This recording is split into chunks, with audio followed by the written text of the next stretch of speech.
Hi, this is the Sunday school lesson for this coming Sunday, the November 17th for elementary school. Sunday school is at 10 o'clock in the purple classroom. This week the kids are continuing on the theme from last week. So last week they read a story from Ezra about the Israelites returning to the Promised Land after being in exile, and the idea was some of those people remembered their homeland and were happy to return. Others had been born in exile and didn't remember their homeland and were basically being sent to a foreign land. And so the kids got to debate that idea, and obviously a discussion of refugees is applicable in that case. They debated the should we stay or should we go side of returning to the homeland. So in this chapter, Ezra's chapter 4 through 6, they're returned and they're rebuilding their temple, and the story is called Rebuilding the Temple. This is on page 118 in the Shine Bible. It's a relatively long story, so as the children are able to read or willing to read, you might have them do that. I do love this calendar here in the side that shows when they started building it and when they completed it, and this is in BCE, so it'll give them a neat idea of length of time and that kind of thing. There's a very rich activity around this. Let me read a little bit to you about the purpose statement. So in this particular story, people who are coming home, but they're not acting great. And so they talk about how challenging it can be to teach a story where, the people are misbehaving, but they're supposed to be like the good guys in the story, right? So we have the returned exiles embarking on a rebuilding project, but they reject the help of the Israelites who were left behind and have been there the whole time. This rejection leads to retaliation. The returned exiles desired to build was good, but they failed to show respect to their basically relatives who'd been nurturing the homeland for decades in their absence. So today's story is a good opportunity to discuss how we can create or escalate conflict with one another, even though both of our intentions might be good. How are we maybe communicating or not communicating in a way that is causing hurtful feelings, even though that's not our intention, right? And so that's a great idea to start exploring in elementary school, and many adults need to explore it as well.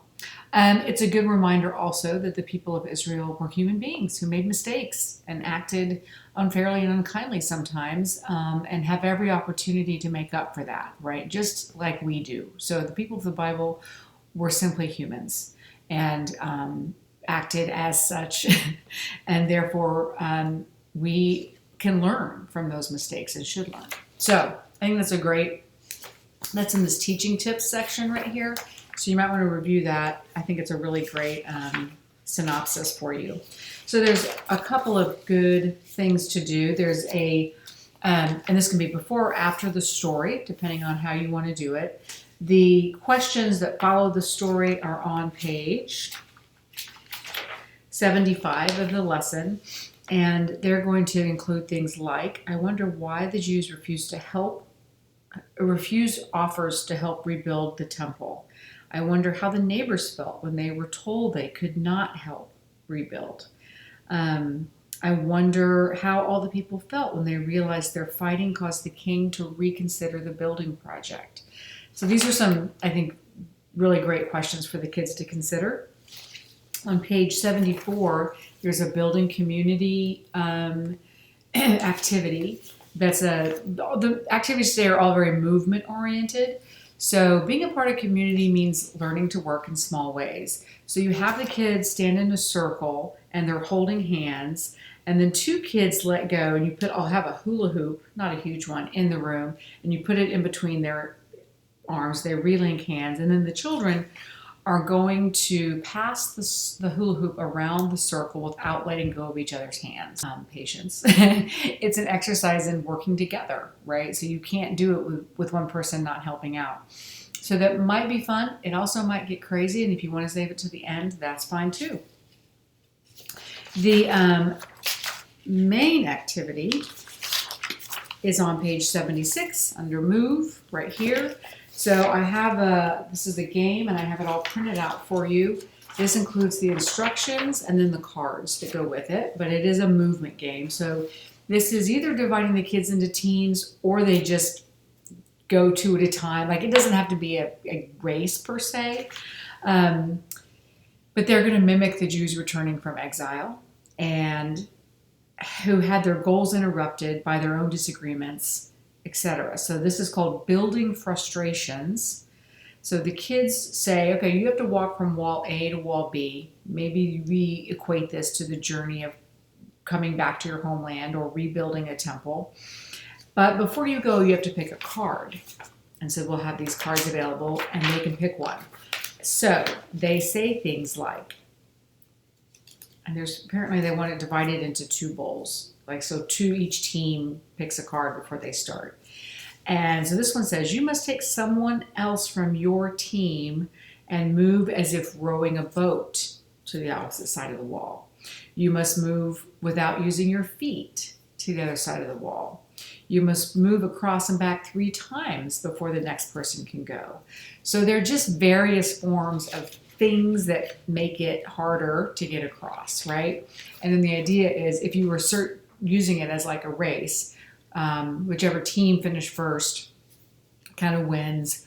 But the idea is understanding that what looks like a simple, straightforward project isn't always.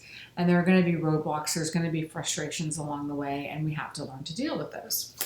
There's another activity, so if there's more of a contemplative mood, I have this sheet. It's about 4 copies, and the kids can work together. It says how long. There are like 6 or so different buildings here, and Leaning Tower of Pisa, Christ the Redeemer statue in Brazil, Sydney Opera House, and it's like, how long ago were these built, right? To get this idea of time in their heads. And the answers to these questions, by the way, is on page 76 up here in the corner. Those are your answers to this worksheet. So just have the kids guess. How long ago do you think the Leaning Tower of Pisa was built? How long ago do you think the Great Pyramid of Giza was built? And they can put in their answers, and then you can see who got the closest to each of those answers. More of a sit-down writing exercise if that's what they're in the mood for. Okay, so there's the game, there's the sheet, there's the hula hoop, and there's the story. There's a lot going on today, but I think it's a rich story. I think there's a lot of great activities associated with it. If there's anything else you want to do in the lesson, feel free.